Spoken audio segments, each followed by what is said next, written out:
Hi there and welcome back. I congratulate you again for reaching this part of the video. If you have questions regarding the codes, anyway, I'm going to upload final working code in a GitHub repository so that you can run it at the end of this tutorial.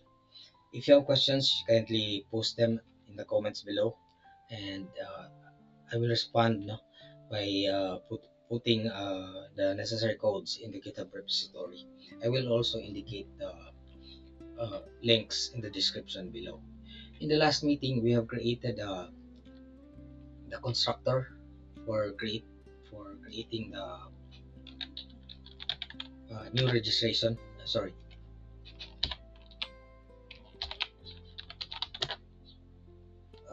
control exit is control D. I'd like to run my our no to the bin and then upgrade our hotel, which something which we haven't done the last time. So we go to apps, activate this, okay, developer mode, and then go to hotel. We have updated the up list so it can be seen.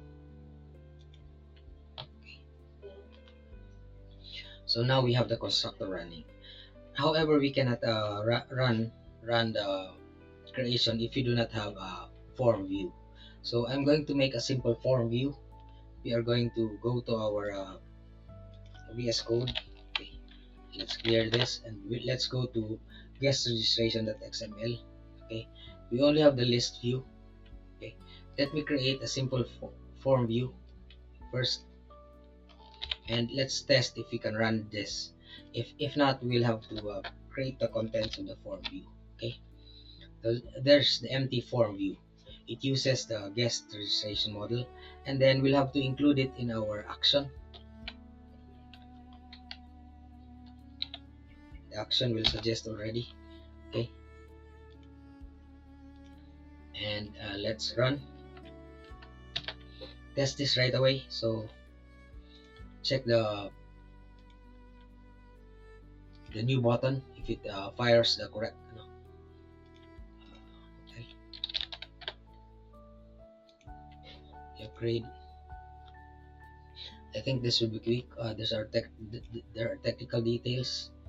Uh, okay, line 31 column 1 tag mismatch, okay, which is found in guest registration .xml. Okay, that's in line 31 column 14. So because we have inserted a new record in line 31 column 14, so okay, okay, maybe the slash form is not it's not allowed. uh, we'll include a simple field. Okay, let's say field, uh, okay, we'll copy it from here. We'll include state.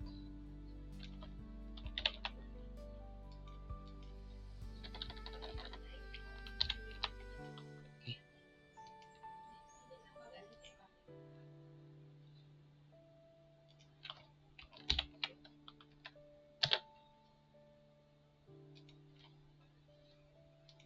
okay, so this time we'll have to, I think we have to update up list.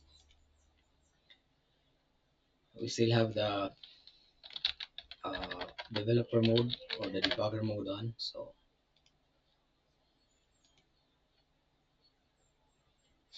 okay, technical details. We have a type mismatch, or rather tag mismatch, opening and closing in line 27 and line 31. Okay, in our guest registration.xml. It's better, I think, that we check it first. Line 27 and line 31. Okay,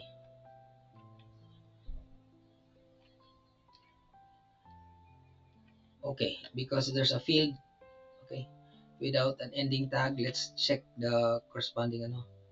Yeah, we don't have an ending tag. Look at that. We have a form, but we didn't have the ending tag for this. How do we know that we didn't have an ending tag? Because it's not a self-ending tag. Okay, we don't have backslash here. This is a self-ending tag, so we need a self-ending tag there. stop. Rather, we need a pairing ending tag. And then we'll go back to our app. We'll close this. We'll just upgrade this again. Okay. So now we have the new form. Let's try to do that. It's much easier sometimes to read the error. No? So the new form will call our constructor, and then there it is. No? You have the state field. Okay. You already have the state field. Okay. Surprisingly, we didn't have the name yet because we haven't encoded the name. We'll cancel this for the moment. And in the next video, we are going to upgrade our our view, our form view, okay, to include more and more information. And later we also add buttons and button handlers, no, in Python. Thanks for watching this video. I'm excited to see you in the next one.